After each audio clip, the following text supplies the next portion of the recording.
22 heures, c'est l'heure de votre journal. Madame, Monsieur, bonsoir. Bienvenue, voici les titres de cette édition.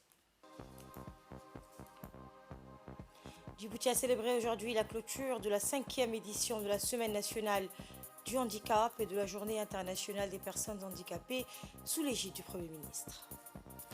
Dans l'actualité internationale, au total, au moins 800 000 Palestiniens vivant dans la partie nord de la bande de Gaza sont actuellement sans couverture sanitaire. C'est ce qu'a déclaré hier le ministère de la Santé basé à Gaza. Djibouti a célébré ce matin avec éclat la clôture de la 5e édition de la Semaine nationale du handicap et de la Journée internationale des personnes handicapées sous l'égide du Premier ministre Abdelkader Kamel Mohamed. L'événement, orchestré par l'Agence nationale de promotion des personnes handicapées, connue dans son acronyme l'ANPH, a mis en lumière les progrès significatifs réalisés par le pays en matière d'inclusion. Au cours de cette semaine dédiée, Djibouti a dévoilé des initiatives novatrices visant à améliorer l'accessibilité aux services, à l'éducation et à l'emploi pour les personnes handicapées. Des actions concrètes ont été entreprises pour garantir que les infrastructures publiques et privées répondent aux normes d'accessibilité, permettant ainsi une participation pleine et entière des personnes handicapées à la vie quotidienne. La Semaine nationale du handicap a également été l'occasion de témoigner de l'engagement de la communauté djiboutienne envers l'inclusion. Des organisations de la société civile, des entreprises et des citoyens ont collaboré étroitement pour soutenir les personnes handicapées, mettant donc en avant des modèles de réussite qui prouvent que le talent et la détermination transcendent les obstacles. Sous la bannière de la Semaine nationale du handicap, Djibouti a réitéré son engagement envers les objectifs de développement durable. La nation a démontré que l'inclusion des personnes handicapées est un pilier fondamental pour atteindre ces objectifs, plaçant ainsi le pays sur la voie d'un développement durable et équitable. Alors que la Semaine nationale du handicap touche à sa fin, Djibouti se tourne vers l'avenir avec un élan renouvelé. Les avancées réalisées cette année ne font que renforcer la détermination du pays à créer un environnement où chaque citoyen, indépendamment de ses capacités, peut contribuer de manière significative au développement national.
Écoutez donc les interventions du représentant du système des Nations Unies, suivi du mot de la directrice régionale de l'UNICEF. La Journée internationale des personnes handicapées nous rappelle que pour atteindre les objectifs de développement durable, il faut tenir la promesse de ne laisser personne de côté, en particulier les 1,3 billion de personnes handicapées dans le monde. Aujourd'hui, les personnes handicapées continuent à faire face à une discrimination systématique et à des obstacles qui limitent leur véritable inclusion dans tous les domaines de la société. La réalisation d'un développement durable pour les personnes handicapées nécessite que l'on se concentre très précisément sur les besoins et les droits qu'ils ont, non seulement en tant que bénéficiaires, mais aussi en tant que personnes contribuant activement à la vie sociale, économique et politique. Madame et Messieurs, à Djibouti, le gouvernement, sur l'impulsion de son Excellence, le président du pays Ismaël Omar Guelleh, a clairement placé la question du handicapé comme une priorité nationale. et s'est pleinement mobilisé pour améliorer la vie et l'inclusion des personnes en situation de handicapé depuis plusieurs années. C'est avec un immense honneur et une profonde gratitude que je prends la parole aujourd'hui à l'occasion de la commémoration par Djibouti de la Journée internationale des personnes handicapées. Le thème de cette année, uni dans l'action pour secourir et atteindre les objectifs de développement durable pour, avec et par les personnes en situation de handicap, reflète l'engagement collectif envers une société inclusive où chaque individu, indépendamment de ses capacités, peut contribuer pleinement au développement durable. Aujourd'hui, je conclus ma première visite officielle à Djibouti, un pays très accueillant, un peuple très chaleureux. Merci beaucoup pour tout l'accueil. Le Premier ministre Abdelkader Kamel Mohamed a souligné l'engagement indéfectible du gouvernement en faveur de l'inclusion sociale et économique des personnes handicapées. On l'écoute. La question des personnes en situation de handicap occupe une place centrale dans les préoccupations du gouvernement et en particulier du chef de l'État. La vigilance constante du président de la République à l'égard du sort des personnes handicapées reflète sa préoccupation pour garantir une vie décente et équitable au sein de cette communauté. Grâce à cette initiative proactive, les jours des personnes handicapées à Djibouti ont connu une amélioration significative, symbolisant un pas concret vers une société plus inclusive et équitable. Ainsi, c'est avec cet engagement sans faille que je me tiens parmi vous aujourd'hui pour commémorer la Journée internationale des personnes handicapées et clôturer la 5e édition de la Semaine du handicap, marquée par la remise du Grand Prix de chef de l'État. Mesdames et Messieurs, dans un monde en constante évolution, les opportunités exceptionnelles offertes par les avancées technologiques et l'intelligence artificielle coexistent avec les défis croissants. La fracture numérique creuse les inégalités, aggrave le fossé avec les personnes à besoins spéciaux. C'est pourquoi, cette année, nous devons, à travers la digitalisation en cours, introduire la notion de handicap et agir pour réduire cette fracture. Ensemble, nous avons surmonté l'illettrisme, initié le développement, œuvré pour un monde équitable et amélioré la condition des femmes. Aujourd'hui, c'est ensemble que nous avancerons pour la cause des personnes en situation de handicap. Ainsi, l'handicap n'est pas un obstacle insurmontable face à notre volonté, à notre engagement envers l'inclusion totale des personnes handicapées. Notre engagement envers la Convention relative aux droits des personnes handicapées n'est pas récent. Il réside dans notre humanité. La ratification de cette Convention a structuré notre démarche politique et nous a révélé l'étendue des actions à entreprendre. Depuis, la stratégie nationale sur le handicap 2021-2025 a été mise en œuvre avec une évaluation à mi-parcours qui a souligné l'engagement remarquable du gouvernement, des partenaires au développement et de la société civile. Ces actions définissent notre engagement pour 2025 envers une inclusion totale des personnes à besoins spéciaux, un pilier essentiel de notre vision pour un Djibouti résolument tourné vers l'avenir. Ces initiatives concrètes sont notre réponse ferme à l'appel de l'humanité qui réside en chacun de nous.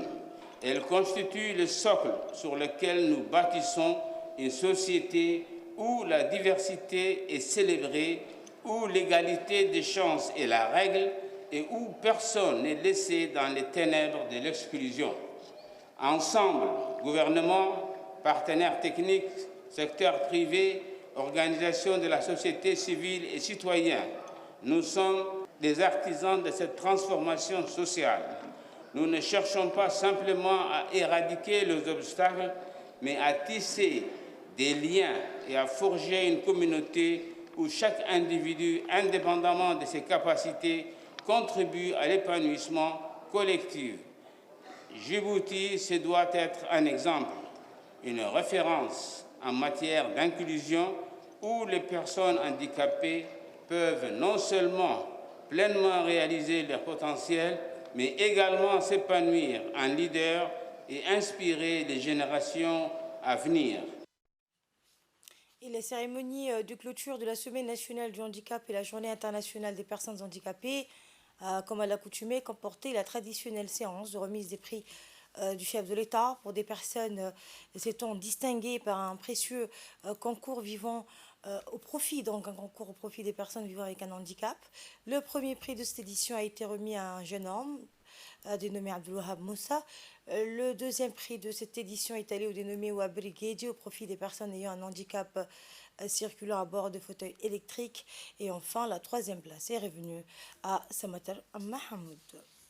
À la une également, le président de l'Assemblée nationale de l'État, Mohamed El État, a pris part hier aux travaux parlementaires sur les changements climatiques COP28 à Dubaï. Dans son intervention, le président de l'institution parlementaire djiboutienne a d'emblée précisé que la République de Djibouti est le parfait exemple d'État subissant de plein fouet les conséquences des déséquilibres naturels survenus. Les changements climatiques d'une ampleur inégalée mettent à mal la résilience et l'adaptation des citoyens. Et face à ce cycle qui perdure, le président de l'Assemblée nationale a rappelé que ces 20 dernières années, la République de Djibouti s'est résolument tournée vers les énergies renouvelables et durables.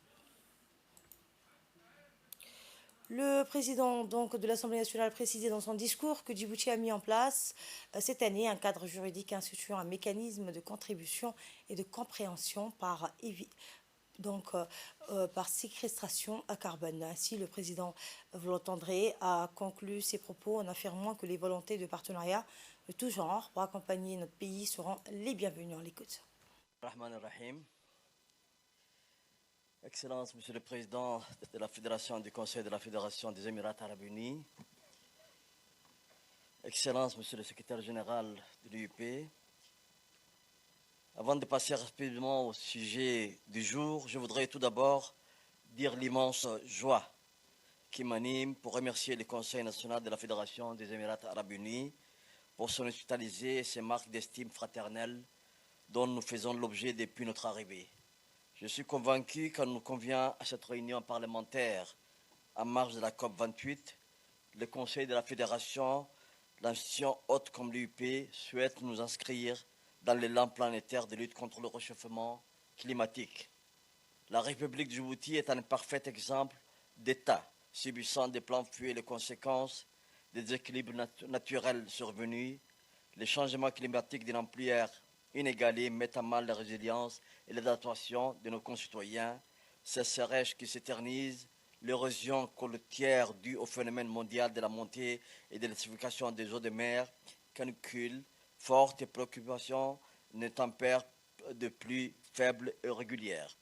Telles sont les menaces et risques avec lesquels la République de Djibouti est amenée à y faire face, et ce cycle qui perdure nous oblige à faire évoluer les mentalités et les échanges des pragmatiques lors des mises en place de l'exécution. Mesdames et messieurs, la situation prévalente dans mon pays trouve son origine en grande partie aux émissions des pays industrialisés à gaz à effet de serre, n'étant nullement responsable des causes du réchauffement climatique, alors même que nous subissions des plans fouets et les effets négatifs, nous avons dû nous adapter et faire plus et mieux malgré nos ressources limitées. La soif et le manque endémique, mais ces 20 années de la République nous sont retournés vers les énergies renouvelables et durables, l'hydroélectrique, l'énergie géothermique, photovoltaïque, éolienne, ont banni les ressources d'approvisionnement en électricité de consommateurs. Grâce à cette transition énergétique durable, Djibouti ambitionne de devenir le premier pays africain entièrement alimenté par l'énergie renouvelable. Par ailleurs, Djibouti a mis en place un mécanisme depuis 2013. Je voudrais conclure dans mon intervention sur l'inventaire des stratégies nationales que vous aurez compris. Nous essayons de prendre des initiatives appropriées pour renforcer la résilience et l'adoption face aux challenges et au réchauffement climatique. la route devant nous est encore longue et difficile. Les volontés de partenariat de tous genres pour nous accompagner seront toujours les bienvenus. Je vous remercie de votre attention. Okay, thank you very much. Now I will now give the floor to the... Et le mardi 5 décembre a été la journée thématique dédiée à l'énergie par la Convention cadre des Nations Unies sur les changements climatiques en collaboration avec les autorités des Émirats arabes unis. La République de Djibouti a été représentée à cet événement par le ministre de l'Énergie chargé des ressources naturelles, Younès Ali Guidi, à la tête d'une délégation. Et bien, lors de cette journée, les thématiques consacrées spécialement au secteur de l'énergie, plusieurs sujets d'importance capitale ont été abordés par les différentes parties au cours des différentes tables rondes ministérielles organisées à cette occasion. Deux thèmes donc, ont été au centre des discussions à la principale table ronde ministérielle, à savoir les énergies renouvelables et l'efficacité énergétique. Et le ministre a présenté les progrès et les avancées enregistrées par notre pays dans le secteur de l'énergie, notamment en matière de développement et de la production des énergies renouvelables, mais aussi dans le domaine de l'efficacité énergétique. Retour à Djibouti, le Kempinski Palace Hotel a abrité hier un atelier de réflexion des jeunes sur les violences basées sur le genre.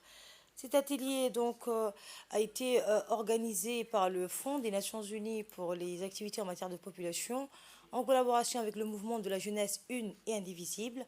L'objectif de l'atelier était de sensibiliser et de mobiliser les jeunes pour lutter contre la violence à l'égard des femmes et des filles tout en promouvant les droits de l'homme.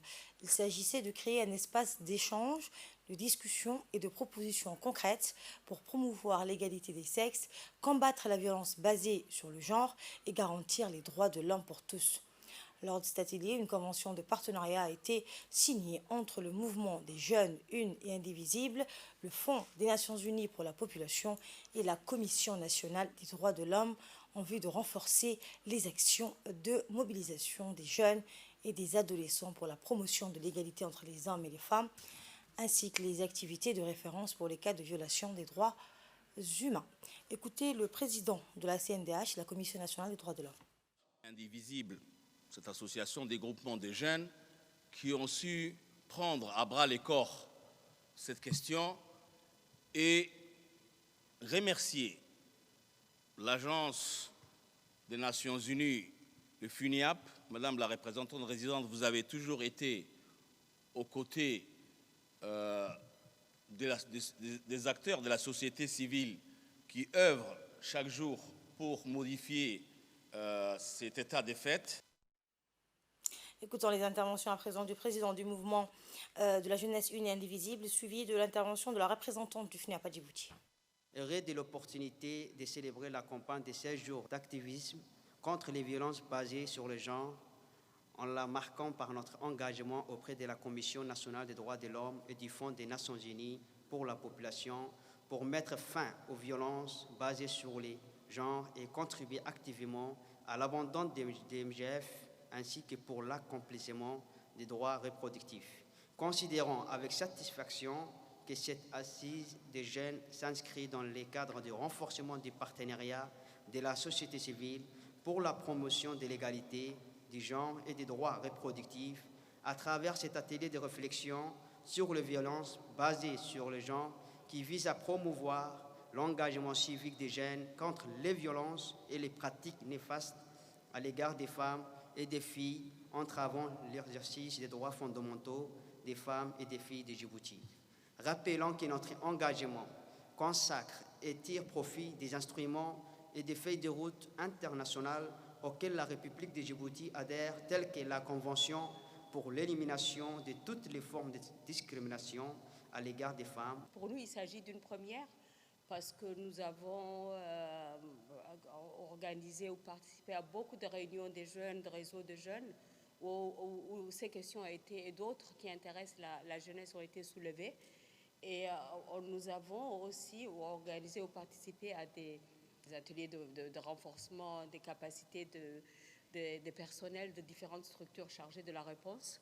Mais moi, je pense, enfin, à moins que je me trompe, que c'est la première fois qu'il y a cette confrontation entre les deux. Vraiment, que les questions que les jeunes posent trouvent des réponses, des personnes qui sont vraiment dans la pratique et qui voient ce genre de problèmes arriver tous les jours et leur expliquer quelles sont les réponses qui sont données. Et puis pour les jeunes ici présents, filles comme garçons, je crois que c'est très intéressant de donner un visage à cette réponse. Dans l'actualité également, l'ambassade de la République fédérale et démocratique d'Éthiopie à Djibouti a organisé hier soir dans ses locaux une cérémonie dénommée Nuit éthiopienne pour célébrer entre autres la 3e édition de la Foire internationale de Djibouti et la 18e journée des nations, des nationalités et des peuples d'Éthiopie. La cérémonie a été coprésidée par l'ambassadeur de la République fédérale et démocratique d'Éthiopie et le président de la Chambre du commerce, Youssouf Moussa Doualé, en présence de l'ambassadeur de la République populaire de la Chine à Djibouti, ainsi que des membres de la communauté éthiopienne présente à Djibouti. La cérémonie donc a débuté par la lecture d'un verset du Saint-Coran, suivi d'une projection sur le paysage commercial florissant de l'Éthiopie ainsi que la foire internationale de Djibouti qui a ouvert ses portes, on le rappelle, le dimanche dernier dans l'esplanade de l'hôtel à conteneur d'escale. Dans son intervention, le président de la Chambre de commerce de Djibouti, Youssouf Moussa Doualé, a remercié le diplomate donc éthiopien pour l'organisation de cet événement. Je vous propose de suivre un extrait de son intervention. Je remercie mon frère ambassadeur Berhanu d'avoir pris l'initiative, avec la collaboration de la Chambre de commerce, une soirée dédiée à l'occasion de la 3e foire internationale de Djibouti, de montrer aussi que la culture éthiopienne est ancestrale, la cuisine éthiopienne est ancestrale, la musique même est ancestrale, et donc la relation entre Djibouti et l'Éthiopie est de longue date. Et l'ambassade du Japon a accueilli également hier une soirée d'amitié en l'honneur de la Foire internationale de Djibouti. Cet événement a symbolisé les liens solides entre Djibouti et le Japon, renforçant la coopération dans divers domaines. Au cours de cette soirée, les représentants des deux nations ont célébré l'élan continu de leur partenariat fructueux. Les échanges chaleureux ont mis en lumière les collaborations florissantes dans des secteurs variés tels que l'économie, la culture et la diplomatie. L'ambassade du Japon a joué un rôle central dans la promotion de ces relations, soulignant ainsi son engagement envers une coopération bilatérale et durable. Des discours ont été prononcés mettant en avant les réalisations conjointes et les opportunités futures pour le développement mutuel. Écoutons le président de la Chambre de commerce de Djibouti, M. Youssouf Moussa Doualé.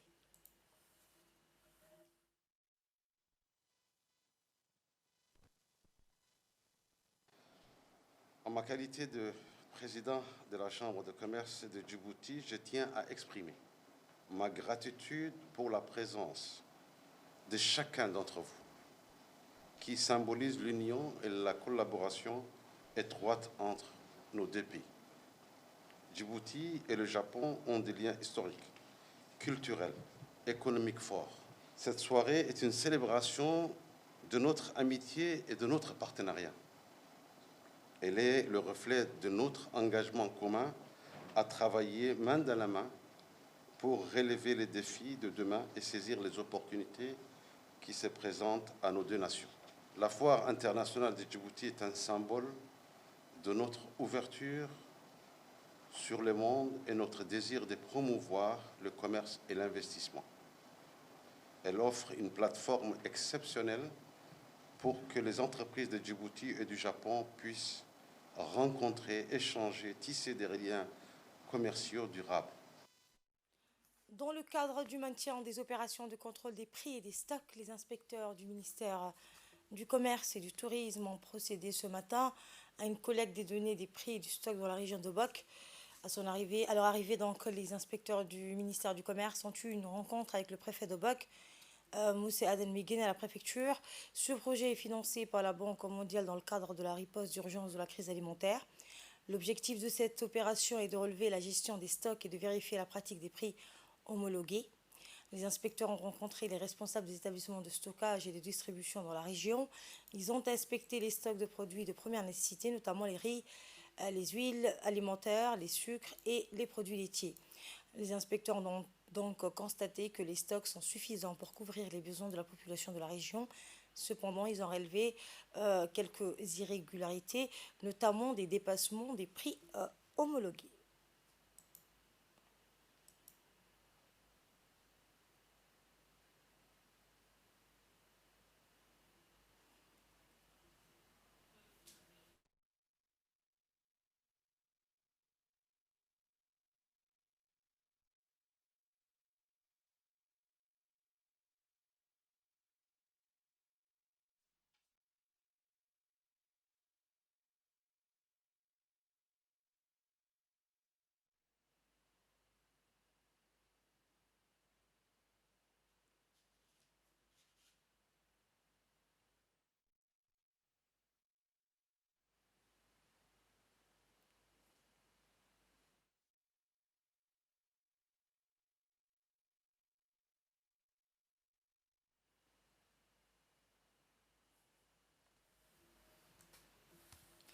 Et les inspecteurs du ministère du Commerce ont lancé un appel à la mise en garde de respecter les prix homologués par le ministère.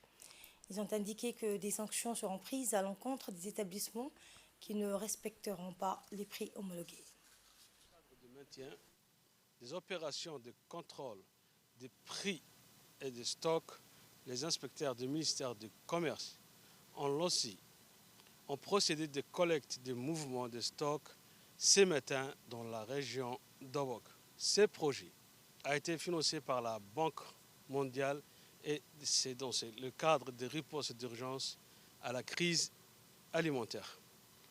En effet, l'objectif de cette opération de contrôle consiste de relever la gestion et le non-respect des prix homologués par le ministère du Commerce. Les inspecteurs du ministère du Commerce lancent un appel à des mises en garde à tous les opérateurs économiques et à se conformer les prix homologués par le ministère du Commerce et du Tourisme.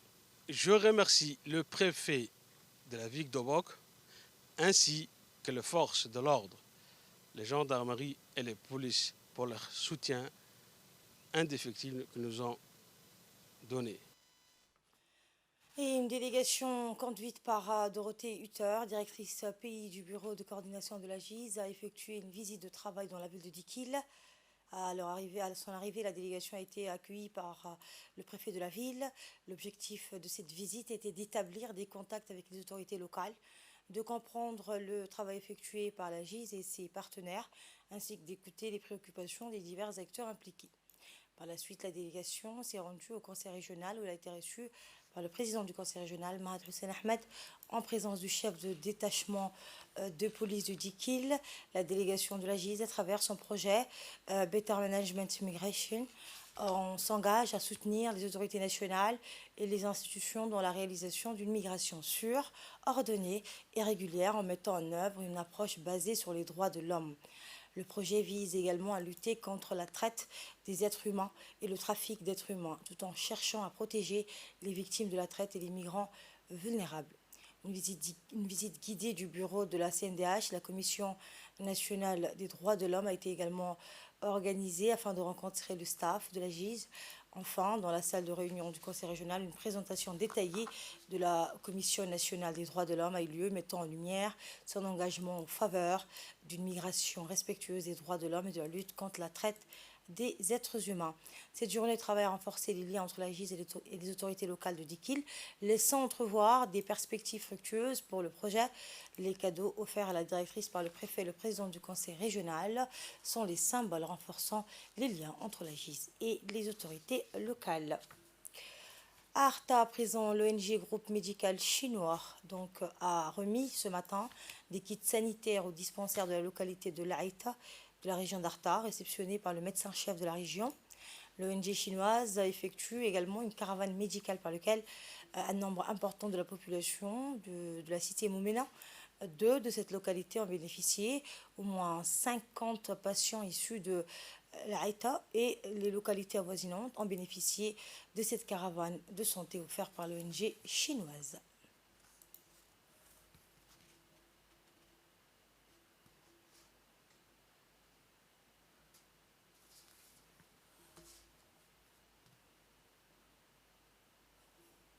Et nous restons toujours au sud du pays, à Lissébi, cette fois où dans le cadre des actions de lutte contre la contrebande, la brigade de la douane de la ville, en collaboration avec le détachement de la police de Lissébi, ont intercepté à proximité donc, du périphérique du secteur de la frontière de Galilée une importante quantité de marchandises de cas de contrebande. Durant cette opération ont été interceptés 80 colis de cas, soit d'une valeur de 525 000 francs. Les contrebandiers donc voulaient acheminer à la capitale et selon la procédure standard en vigueur, cette quantité a été transmise à la brigade de la douane et détruite sur place en présence du chef de la brigade de la douane, d'Ali Sebi. Je vous le disais en titre, au total au moins 800 000 Palestiniens vivant dans la partie nord de la bande de Gaza sont actuellement sans couverture sanitaire. C'est ce qu'a déclaré mercredi le ministère de la Santé basé à Gaza. Le ministère donc a mis en garde contre ce qu'il a qualifié d'acte de génocide commis par Israël dans le nord de la bande de Gaza. Au moins 16 248 Palestiniens ont été tués et plus de 43 616 autres blessés lors d'attaques aériennes et terrestres incessantes contre l'enclave assiégée depuis le 7 octobre à la suite d'une attaque transfrontalière surprise du Hamas.